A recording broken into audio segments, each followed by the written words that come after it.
Star Trek just remade one of Voyager's best episodes, and it's absolutely hilarious.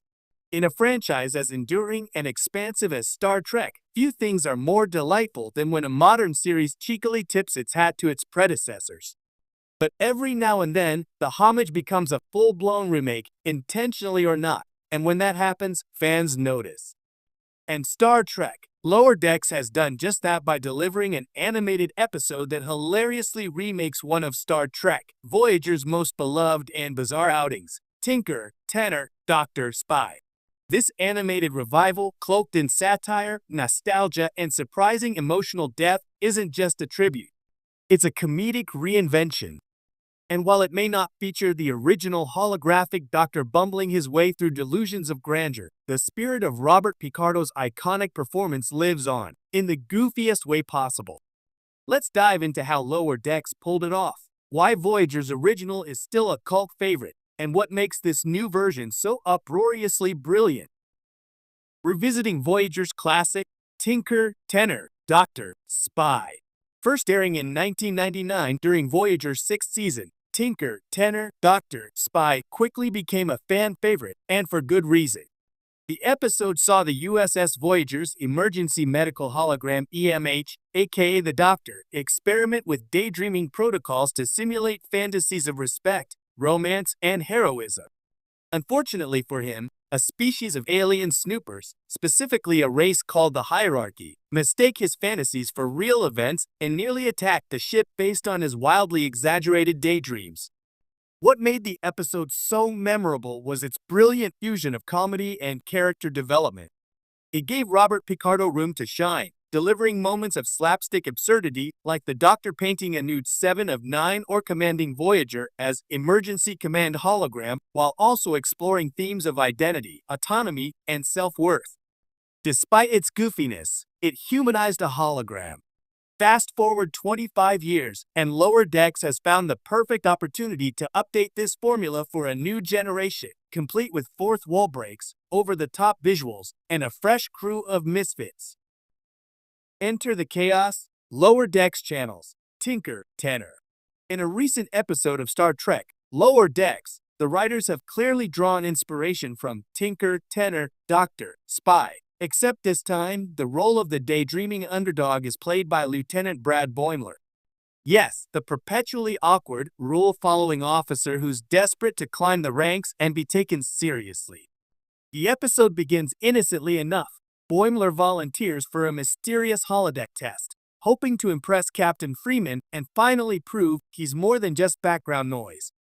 What he doesn't realize is that the test involves monitoring his subconscious projections, similar to how the Doctor's daydreaming protocol spiraled out of control in Voyager. Soon, the holodeck starts spewing out Boimler's internal fantasies, him leading away missions, saving the ship, dating multiple officers, and even commanding his own vessel named the USS Boimler Prize. Sound familiar? It's not just a thematic nod, it's practically a mirror image.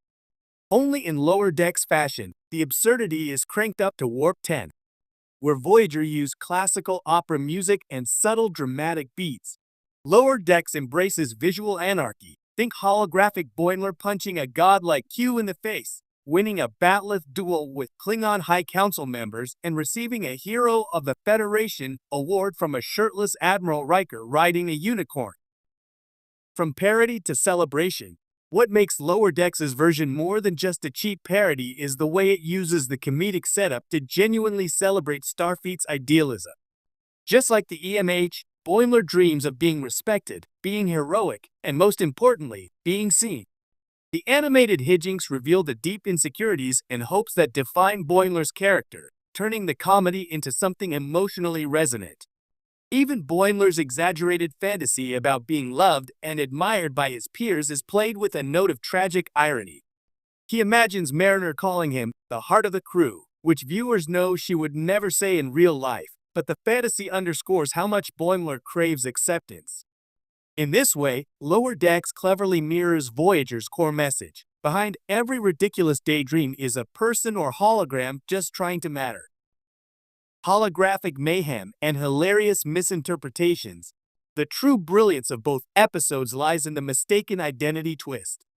In Tinker, Tenor, the aliens believe the EMH's fantasies are real tactical scenarios. In Lower Decks, a malfunctioning AI, assigned to evaluate Starfleet performance, downloads Boimler's holodeck fantasies and concludes he is some kind of secret super soldier genius. Suddenly, the Cerritos is under scrutiny, with the AI creating increasingly complex simulations to test and contain the threat that is Boimler. This leads to an all-out showdown between reality and fantasy, with Boimler forced to face the most absurd version of himself, a swaggering, overly confident Captain Boimler, who insists he's the real one. The split-screen argument between the two Boimlers is comedic gold, topped only by the real Boimler defeating his holodeck ego by using self-doubt as a weapon. Yes, Boimler wins by monologuing about imposter syndrome, bureaucracy, and the existential dread of being in a lower decks position forever.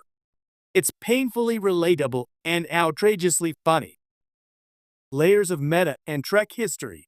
One of Lower Decks' greatest strengths is how it weaves deep-cut references into every episode without alienating newer viewers. The episode is packed with nods to Tinker, Tenor that longtime fans will instantly recognize. A scene where Boimler paints a tasteful holodeck portrait of Tendi 7 of 9. His brief transformation into emergency confidence officer. Even the repeated alarm klaxons that mirror the rising tension of the original Voyager episode. But it doesn't stop there.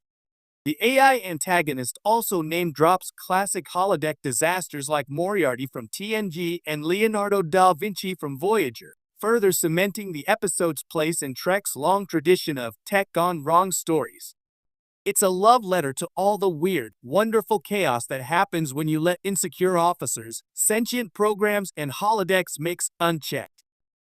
Why it works. A legacy of laughs with heart. While it's easy to dismiss animated Trek as all jokes and no depth, this episode proves that humor and heart can coexist and thrive. Like Tinker, Tenor, Doctor, Spy, it uses absurdist comedy to explore identity. Where the Doctor yearned to be more than a tool, Boimler wants to be more than a footnote. Both stories use fantasy to expose vulnerability. And both end with our protagonists learning that, flawed as they are, they have value just being themselves. Robert Picardo's performance in the original remains iconic, but Jack Quaid's vocal work as Boimler channels that same blend of anxious ego and genuine humanity. The laughter never comes at the expense of empathy. Instead, the comedy enhances it, giving us permission to laugh at our own dreams while also rooting for them. Trek's comedic future is bright. As Lower Decks continues to find its voice in the vast Star Trek canon, episodes like this prove the show is more than a parody machine. It's a curator of Trek's greatest hits, recontextualized through animation and irreverence, and sometimes, as in this case, it's a worthy sequel to classics we